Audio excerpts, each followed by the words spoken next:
Hello and welcome to BBC World News. Humanitarian workers in Ukraine are preparing to welcome around 100 people who were allowed to leave a besieged steelworks in the eastern city of Mariupol. They're expected to arrive in relative safety of Zaporizhzhia. Well, Ukraine's President Volodymyr Zelensky has said he hopes evacuations from Mariupol will continue in the coming hours if conditions allow. The Ukrainian government says around 1,000 civilians remain trapped in the steel plant, as well as hundreds of wounded soldiers. Tim Muffett has the latest developments. Daylight at last.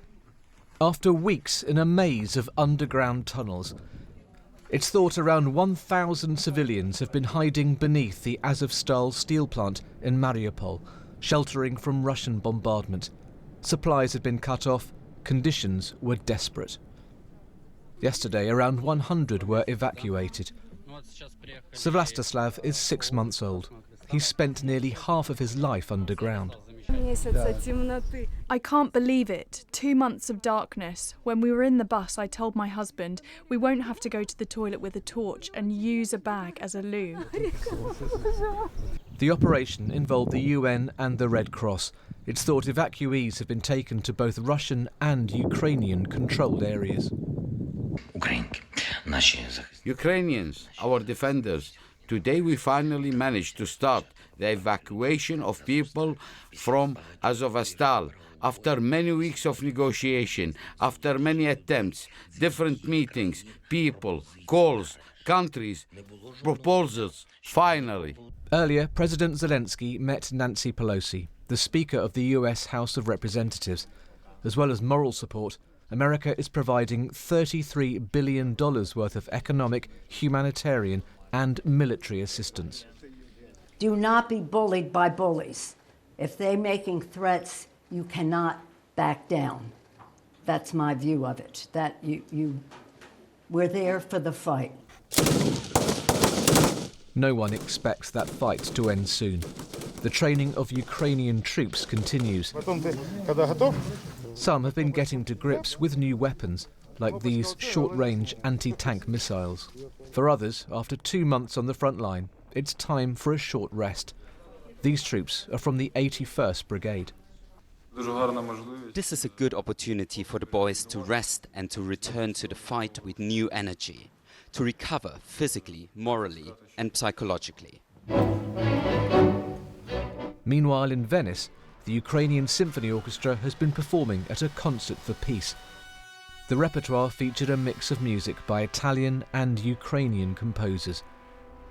International harmony, in stark contrast to life in Ukraine. Tim Muffett, BBC News. The Ukrainian military says it is continuing to prevent Russian forces from advancing in parts of the Donbass region. The eastern town of Lysychansk is encircled on 3 sides by Russian troops. Most of the city's residents have now left, with the last remaining in desperate conditions under constant shelling. Andrew Harding sent this report. The Russians are getting closer. Their missiles landing to our left and our right as we take the last road into Lysychansk, a farming town under siege. We're following a Ukrainian army medic, Olive Kravchenko, pointing out the town's latest lacerations. Look here, bomb. He's taking us closer to the front lines, to a hidden base from where his teams scoop up casualties. Yes, every day it's a blood. The Russians are making a big push now. Yeah, very. You'd say the fighting's getting a lot worse now? Yeah, very extreme and very dangerous, very.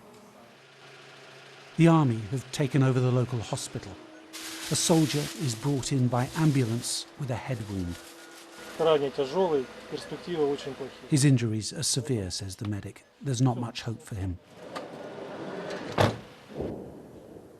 Upstairs, a sombre silence on the wards. You can see here the impact of this intense Russian bombardment, which we're still hearing outside now, in fact. Room after room of young men with concussion. Faces dazed and haunted. I've got 3 young children, he says. I wish the shelling would just stop. We've all watched our brothers die in front of us. So, what do this town's torments tell us about the wider war in eastern Ukraine? There are signs that Russian troops are being more methodical and therefore perhaps more effective in their offensive in this region. They're pushing slowly forwards against this town and a dozen others in the Donbass region. But there's still no sign that the Kremlin's forces are about to deliver some kind of knockout blow. Even here, a few civilians cling on. These parents saying they can't afford to flee. And 9-year-old Masha is trying to take it all in her stride. The sound of the bombs? You're not scared? Не страшно. А почему нет? Потому что я старшая девочка. She says, because I'm the oldest girl, I'm not scared. Good for you. Inevitably, those left behind here have moved underground. Alexei and Lubova Gubin still wait for good news from their radio. So they're disagreeing here. She wants to go, but has no means of getting out. Her husband wants to stay.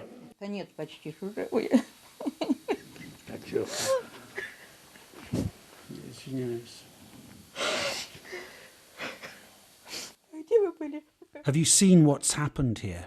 I don't know if we'll survive this, she says, voicing the fear that now hangs over this whole region. Andrew Harding, BBC News, Lysychansk.